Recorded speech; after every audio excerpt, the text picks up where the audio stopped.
हाय नमस्कार सर्वांना शुभ सकाळ। तर बघा सगळं घरचं काम बी आवरलं आणि रानात चालली। तर आज आहे बाजारचा दिवस, गुरुवार आहे। आज चालली रानात गवारी शेंगा तोडायला।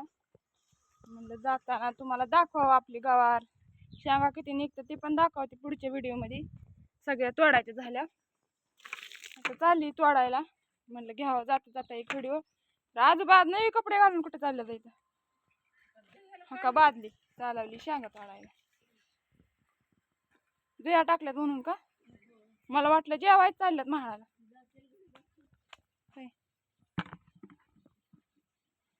आता माळ चालू झाल्यात इथं, तर कोणाचा आज महाळ आहे त्यांनी सांगा कमेंट करून। आपलं माळ सगळे शेवट असतात, आमचं महाळ म्हणजे आमच्या आजोबाच्या वडिलाचं महाळ असतात ते सगळ्यात शेवट असतात। बारशीला एकादश झाल्यावर दुसऱ्या दिवशी असतात। तर महाळा दिवशी पण दाखवते तुम्हाला व्हिडिओ काढून। जाऊन ते आजोबाचं चाललंय, मी जाते रानात तुम्हाला गावात दाखवते। आज पण मोटरची लाईट आहे दिवसभर, मोटर चालू आहे आपली टँक भरायचा चालू आहे।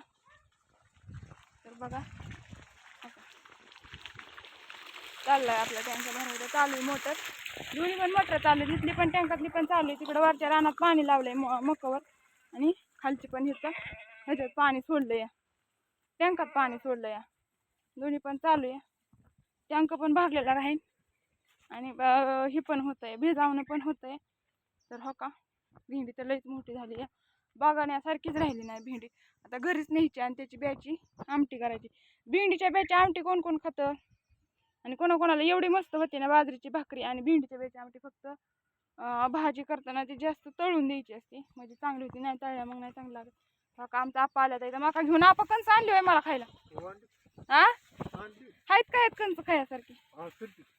तर बघा मका आपली ह्या रानातली ही। तर तुम्ही म्हणता आता तुम्ही तोडून आणताय, पण ही मका ती शारडांसाठीच केली होती आणि घरातलं बी टाकलेलं, तरी पण आल्यात इथं कंस त्याला।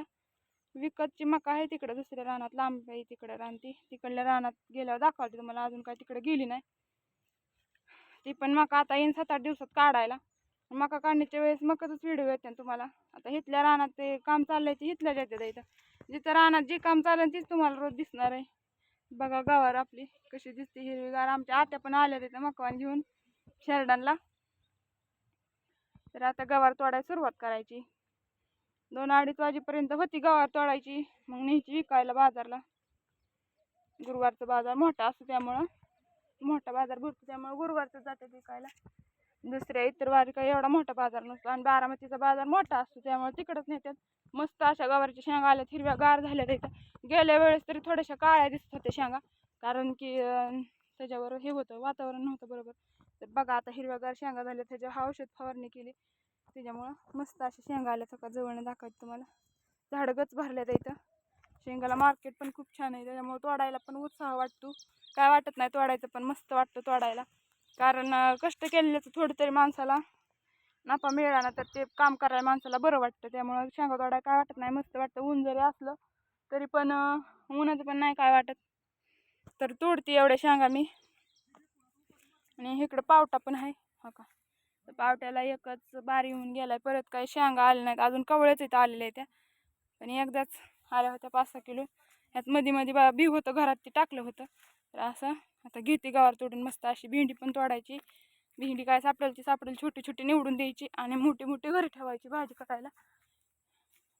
शेंगा तोडल्या दाखवते तुम्हाला पुढच्या व्हिडिओमध्ये, किती निघते शेंगा आपल्या ती दाखवते। ह्या वेळेस कवळ्याच्या शेंगा निभार नाहीत काय नाही, त्यामुळं रेट पण भेटेल चांगला। गेल्या वेळेस थोड्याशा निभार झाल्या होत्या आणि काळ्या पण पडल्या होत्या, त्यामुळं आपा काय करताय? शेरडांना मकवान आणून टाकलं, चाललंय त्यांचं खायचं। आता जायचं रान शेंगा तोडायला।